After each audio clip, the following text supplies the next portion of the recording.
Έχεις βρει ποτέ σκόρους μέσα στο αλεύρι σου ή στα δημητριακά? Αν ναι, ξέρεις πόσο ενοχλητικό είναι.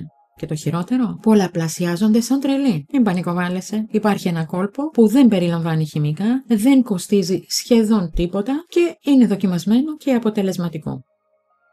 Είστε στο πολυθεματικό κανάλι Μέα Κόλπα και πριν συνεχίσουμε θυμηθείτε να κάνετε εγγραφή όσοι δεν το έχετε ήδη κάνει, να μας δώσετε ένα like, να κοινοποιήσετε το βίντεο και να ενεργοποιήσετε το καμπανάκι για να ενημερώνεστε άμεσα για τα καινούρια βίντεο. Ιδού το κόλπο. Το μόνο που χρειάζεσαι είναι σκόρδο. Ναι. Καλά άκουσες. Κόψε τις σκελίδες σκόρδου στη μέση, χωρίς να τις ξεφλουδίσεις. Βάλε τις μισές σκελίδες μέσα στα ντουλάπια. Ανανέωσέ τις κάθε 2 με 3 εβδομάδες. Το αποτέλεσμα: οι σκόροι εξαφανίζονται χωρίς χημικά, χωρίς κόστος, χωρίς ρίσκο για την υγεία σου ή τα κατοικίδια σου. Το κόλπο είναι απλό, οικονομικό και αποτελεσματικό. Αν προτιμάς, γιατί δεν αντέχεις τη μυρωδιά του σκόρδου, μπορείς να χρησιμοποιήσεις εθέριο έλαιο σκόρδου. Ρίξε 2 σταγόνες σε μία ελαφρόπετρα και ανανέωνέ το τακτικά.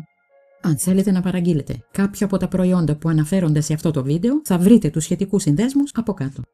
Επειδή το σκόρδο έχει πάρα πολλές ιδιότητες, στο κανάλι μας θα βρείτε πολλά ακόμα βίντεο σχετικά με αυτό το καταπληκτικό βότανο. Πάρτε μια μικρή γεύση, οι σύνδεσμοί τους βρίσκονται στην περιγραφή.